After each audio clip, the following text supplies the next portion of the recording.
Welcome to We the People Rise. Today we are talking to State Senator from North Carolina, Graig Meyer. Now, Graig has this incredible background, and he's going to be talking to us about how to become empowered citizens, how to take the power that we have as individuals who live in the United States and have influence both at the local, the state, and the national level. I met Graig through the education when I worked for the high school system in Chapel Hill. Graig, you were there as well. Do you want to tell us a little bit about your background? Yeah, when you were working as a counselor, I was working in college access for the same school district. So we had a lot of students that overlapped between your counseling and my mentoring, trying to help kids, mostly kids who would be first in their family or first generation to go to college. And as much as I think the work that I do today is important, I miss working directly with those kids. There's nothing better than working with them every day. It's so fun, and that's part of what we're talking about with helping people rise, helping ourselves rise, helping other people rise. It's giving them access, it's giving them opportunity. Doesn't mean you're going to do the work for them, but giving them the opportunity to go forward and to create, the American dream, if you will. That's right. I mean, I think that's the through line in my life is that my life has always been about using whatever access that I have to power to give people access to the opportunities that they want. And so part of that was about giving people the opportunity to go to college. And now it's about all kinds of other opportunities that you depend on the government to be able to give you. You need a government that uses the power that the government has to help you, your family, your community have the opportunities that you want. Don't guarantee anything to people, but you try and make sure they have the chance. Right. And give them access. So I know, and this is a perfect segue into this, a lot of people right now are feeling incredibly powerless with the political landscape the way that it is. Where does the power actually live in a democracy? The government, of course, always has power in a democracy when the government is vested with the power by the people.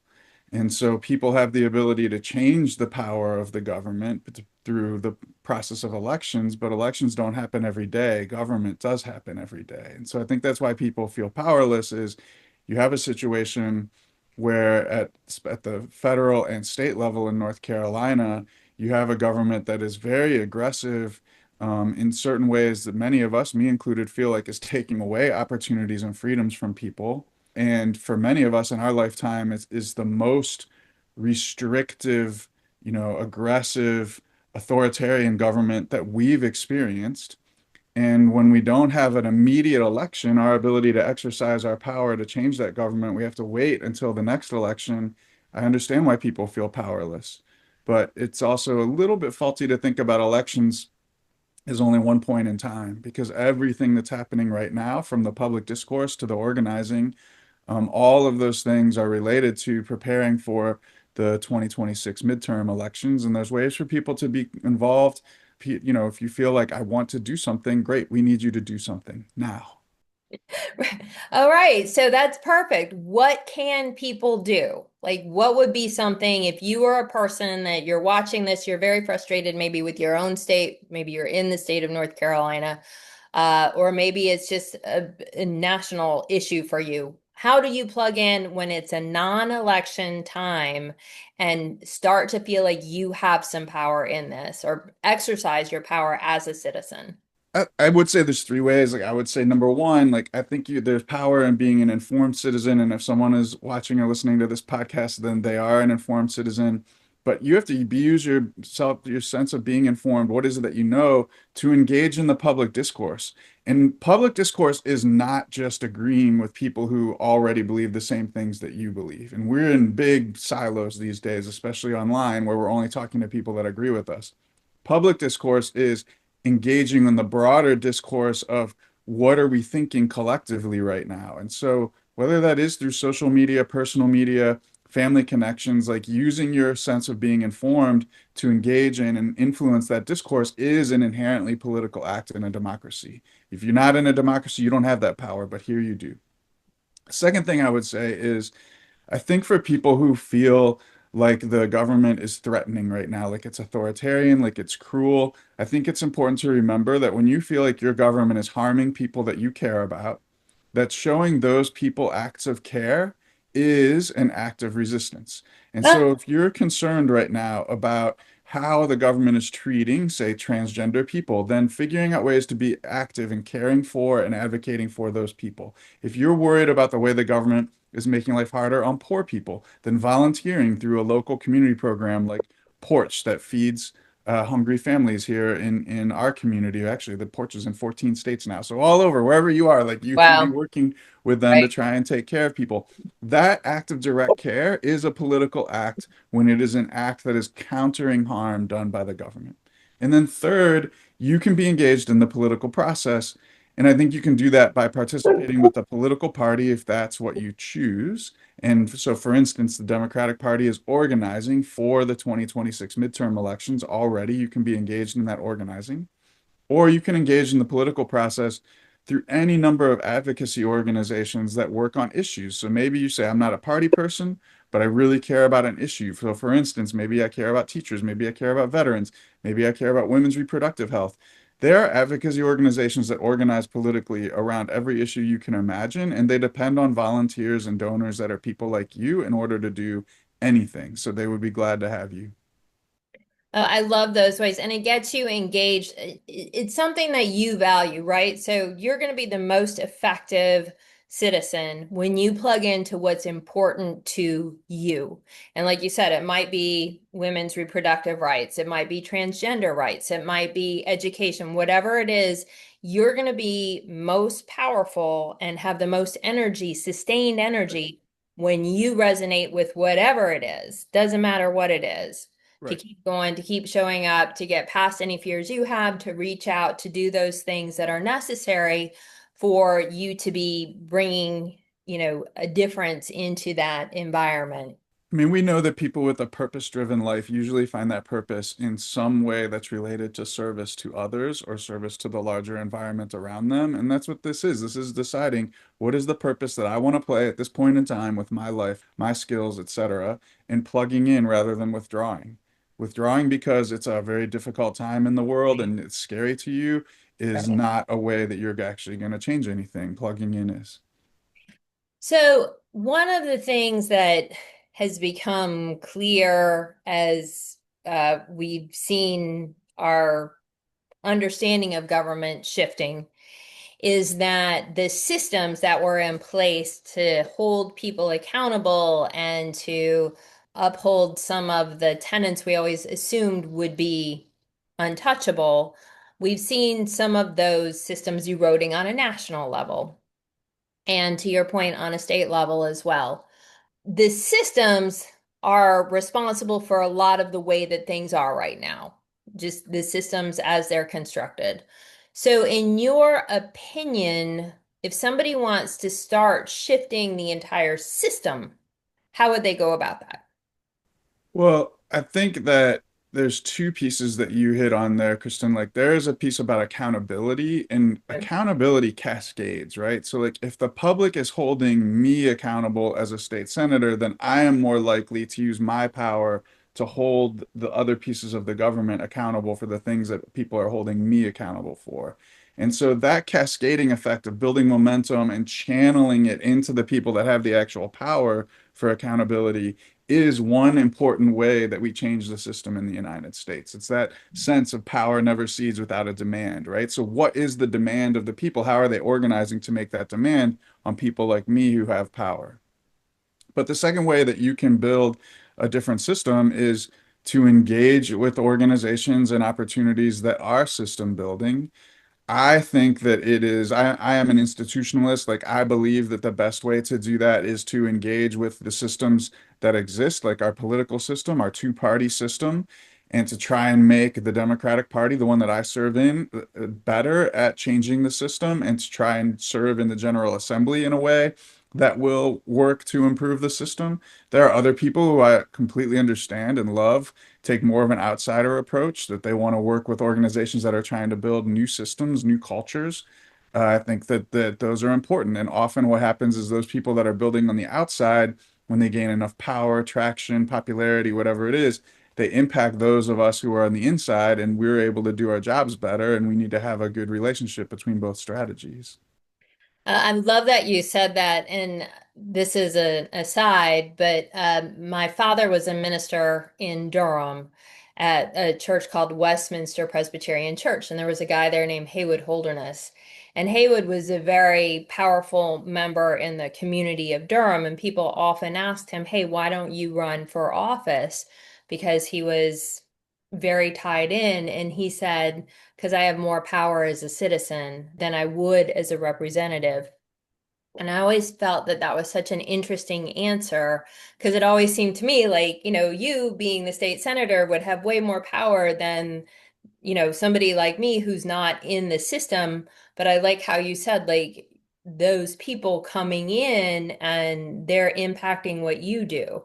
Yeah, I mean, I think that depends on who you are, right? Yeah, So fair. I knew Haywood. I Yeah, think like he was a good example because he had a huge number of relationships and understood the complexity of many issues that right. impact people in the community.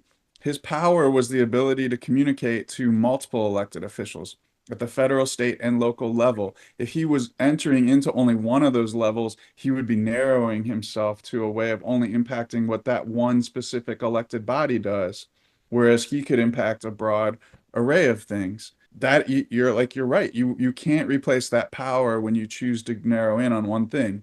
On the other hand, he doesn't have a vote in the state Senate, and I do, and there's only 50 of us. And so even though I lose a lot of votes because I'm in the minority party, I would never say I don't have access to power because I have a vote that represents 220,000 people that none of those other people have.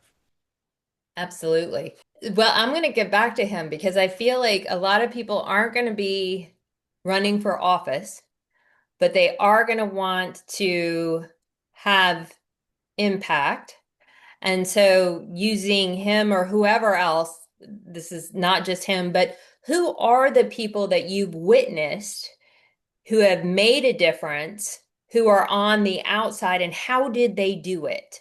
I can give you lots of examples of that, but I don't want to skip over running for office Yeah, fair.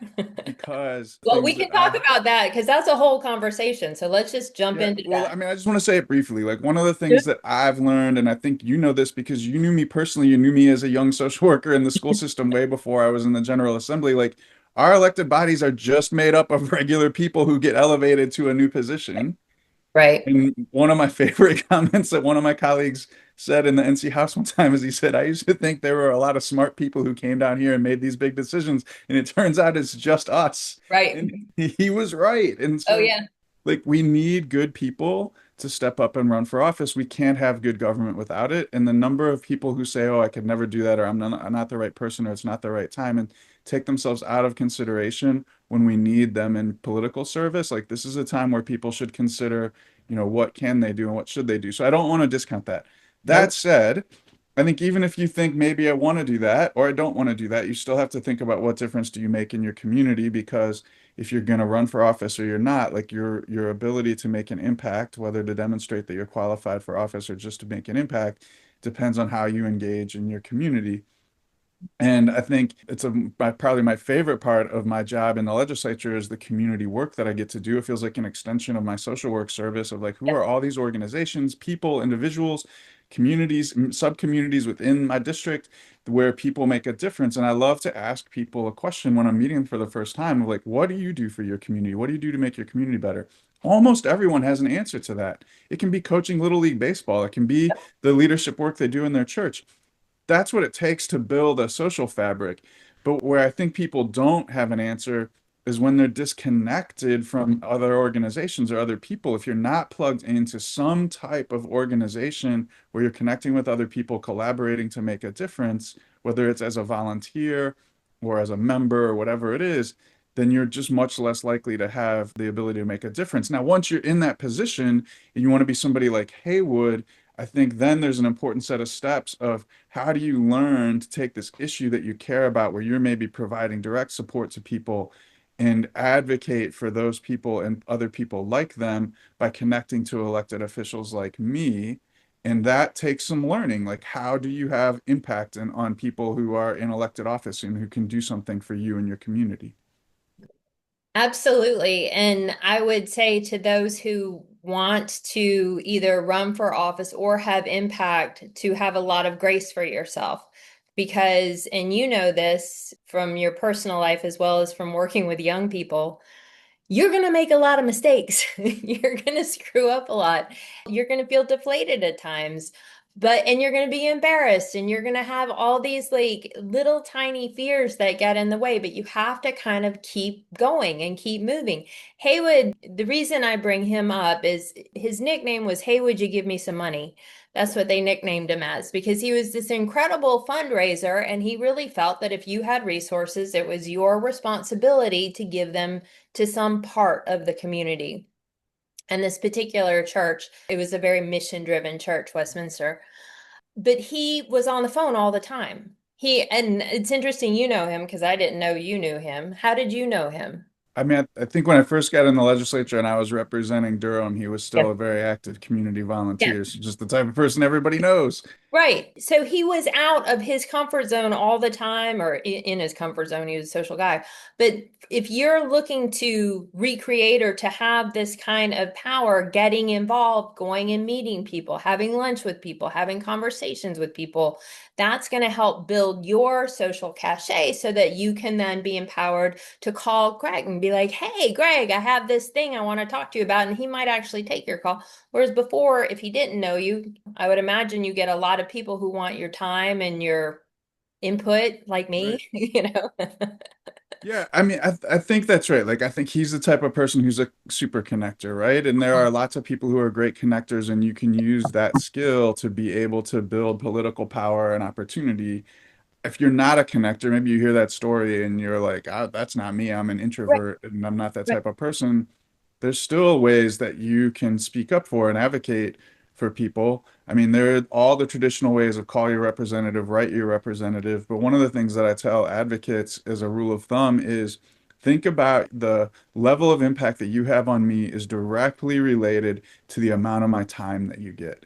So if your name shows up on a petition, you are getting a minuscule amount of my time. I may not even notice that your name is on my Right, petition. I may not even see the petition. My right, staff might see it, right, et cetera. right. If you come to my office at the General Assembly, the most you're going to get is a 15-minute meeting. That's my Okay. day is in 15-minute increments. If you get more than that, it is a slow day, or you were incredibly lucky, or you're a really good friend, or something. But usually you're going to get a 15-minute meeting. And sometimes when you arrive, my assistant might tell you he's only going to have 5 minutes. Okay. But if you are in let's say you're with a community organization that you want something from the state of North Carolina, you're advocating for something, and you schedule a meeting for me to come and visit your organization and meet the people that you work with and see your facility and talk with you in depth, and you get an hour on my schedule, well, then obviously you have a much bigger impact on what I'm doing as a legislator than that 15-minute meeting or that a 1 minute email that I read, right? Because you get an hour of my time, you get my thinking, you get an emotional connection. And all of those things are going to have a bigger impact on what I go back and do, as long as you do one thing, which sometimes people fail to do, which Haywood was good at, which is you have to ask me for something, Ah, right? yes. Because sometimes people come to Yep. my office and they're like, hey, we're here for the Society for Cute Puppy Dogs, and we just want to know, do you support cute puppy dogs? And I'm like, yeah, sure, I love cute puppy dogs. That's great. And then they walk out of the office and they haven't gotten anything from me besides making them feel good because they didn't actually ask me to do something for cute puppy dogs. What is it that you want? What's the legislation that you want? What's the appropriation that you want? What is it that you need access to in state government that will help cute puppy dogs? You Uh, have to give me something concrete to act on. Otherwise, all you got was a nice pat on the back and a smile and a photo. That is such great advice. And I want to take this in two directions. One, I want to talk about money. But before I talk about money, I want to talk about what people can do. Like, how do they find out what appropriations what legislation they need, and all of that. And I want to tell a quick story. So, when I was a counselor, I had a student. She was 16 or 17 years old when she did this, but she managed to get some small piece of legislation through the state legislature for something that she wanted. And obviously, she worked through the state representative. But that to me, I knew this because that was part of her narrative, right? But that to me, it never even dawned on me. And I'm like, twice, three times her age, going, wow, that's a little empowering. So, how would a person, if they have an idea that they think would be good or would like to discuss, how do they make that happen? So, I mean, you can always just reach out to your representatives at whatever level they are and try and have a persuasive conversation with them. those stories of an individual person with an individual cause that turns into a law or an appropriation or something are amazing, but they're also pretty rare. Like that's not Yeah, the way I would think most so. business gets done. The way Yeah. most business gets done in a state legislature, in the Congress, et cetera, is through associations. Okay. And so if you have an issue that you care about, you want a change related to that, who are the association of people that work on that issue? Mm-hmm. So if it's, let's say it's hunger, Yep. and then you want to know what are the advocacy organizations that do work at the legislature where they advocate around hunger, homelessness, food insecurity, etc. And you may find that there's some organizations that are really easy to plug into. Like you may find that you're able to see, oh, here's this community organization, and I can just connect with them, and then they're part of a larger organization of other groups that are like them. Or you may find that you have unlikely allies. So, for instance, on food insecurity, an unlikely ally at the North Carolina General Assembly has been the Association of Gas Stations.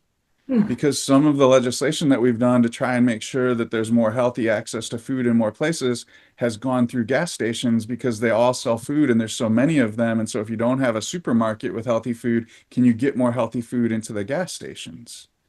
So, you have to figure out like who is it that I can connect with, that I can work with. Now, you're not going to walk into your local gas station, but if you're working with a hunger organization and they may be working with allies, and Yeah. then you may be able to build these bigger and bigger relationships, all of which then impact what people like me work on. So if somebody has an idea, they would send it to your office and it would go to your staff, right?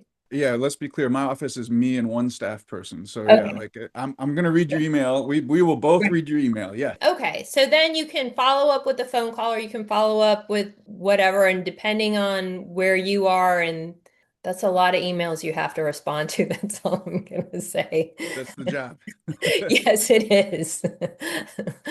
I know that a lot of people feel like politicians only respond to money, and we've seen evidence of that. Of if you're not giving to the campaign, if you're not creating an opportunity for the politician, if they're not going to be able to get some type of fiscal gain, then your position on their totem pole of importance is very low. Can you speak to that? I mean, that's true for some crappy politicians. Sure. Like I've heard politicians say that to me, like if that's the way you're motivated, you're a really bad public servant. But I think the part of your question is, well, how can you make a difference if you're not a political donor? You just care about an issue really deeply. And again, I mean, I would say like this is where it benefits you to plug into organizations that maybe do have the ability to exercise political power, whether it's through donations or otherwise, right? Because there are lots of organizations that do advocacy at the General Assembly that maybe also have a political action committee, a PAC that makes donations if, to the extent that that's important, and we'll acknowledge that sometimes it is. Yeah. Or there's other ways to support people politically. If you have something that you really care about and you have a champion, a legislator, a city council member, whoever it is, who's going to help you with moving that issue, then it probably will make a difference if you also organized a volunteer for their campaign, or you get other people to support their campaign, or you host a meet and greet for them. Like those are ways that you can really make people feel indebted to you because you did something to help them where they needed help, and they'll help you with what you need. Like I think that money definitely corrupts the process, but it's also important to recognize that reciprocity is real in human relationships. And so Mhm. if I feel like, oh my gosh, that person went out of their way to help me, then I'm more likely to do the same for you. Yeah, and it's a catch-22 because you need money to continue to campaign and to do what you do. And there is the reciprocity. So it's like we've seen kind of on the national level. If, Elon Musk is giving, lots of money, he's getting lots of contracts for it. There's a reciprocity attached to it, which feels very corrupt and it Yes. feels very icky. But yet it also is part of the system that we, haven't fully figured out. And then the whole dark money thing, like, Right. who's now owed favors that nobody knows about. Right. Well, somebody knows about, but the public Yeah, doesn't know about is the issue, right? The right. people, that's the issue with dark money is the people who need to know, and the public doesn't. Right. No, that's very well said. All right. Are there any last suggestions you would have for people who are really trying to make a difference in their local, in their state, in their national level? I would say the one suggestion that may feel kind of basic, but I end up giving people a lot is make sure in your advocacy that you know what each body and level of government does and which group you need to go to, right? So, like, there are people who approach me that they want help with something that is a judicial matter, and I'm in the legislative branch, not the judicial. I can't help them with that. Or they have something that they want that really the county commissioners control, not the state legislature. And so it's easy for me. I can very politely redirect them where they need to go. But for you to be an effective advocate, you need to know the way the system works, who has power over the thing you want, and what are the mechanisms that they have for you to directly engage them. Because engaging the county commissioners is very different than engaging state legislature. So how do you do that? What are the opportunities that they present to you, and how do you make your voice heard in that setting? I love that piece of advice. I'm also trying to figure out if there is like a place people can go. Like, is there one place people can go? Like, I'm having an issue with X, Y, and Z. Who should I go to in my community to deal with this? I don't know that there's a one-stop shop for that, Kristen. That's a good question. Yeah, I mean, again, like if you're connected on an issue you care about and you're with an organization that works on that issue, the organization will likely know. they Like, will. yeah, Totally know. Because they're already in it. But yeah, if right, you're like, just walking down the street and you're like, oh, here's the thing. Who do I talk to? I guess you'll have to kind of dig around and find out because it could be the town manager, like you said, or the right, county commissioner right. or Or state. ask your super connector friends like Haywood, like, hey, Right. this is what I'm thinking about. Who do you know who would be Right. interested in this? And they'll tell you who to go to. Oh, you would have. All right. Well, thank you so much, Greg. And if people want to donate to you or they want to find you, how do they reach out to you? Yeah, well, thank you for that opportunity. I'm on all social media and it's pretty easy to find my official and my campaign stuff just by looking for my name. You just have to spell it the way my mother did, Graigmeyer. So it's like Craig with a G in the front, Meyer for Meyer. The way that most people engage with me these days is that every Sunday I publish a pretty lengthy take on what's happening in the world on Substack, my campaign email, and Facebook. And so you can find me on any of those and find what I'm thinking each week there. And if you're interested in talking to me about legislative business, just reach out through my legislative office, and we'd be happy to talk to you about whatever issue it is that you care about. All right. Thank you. Thanks, Kristen. I appreciate the chance to talk with folks. Thanks for having me on. Yeah. Thank you for being on. All right, people, there you go. There is your information on how to be a more empowered citizen, both at the state and local and national level.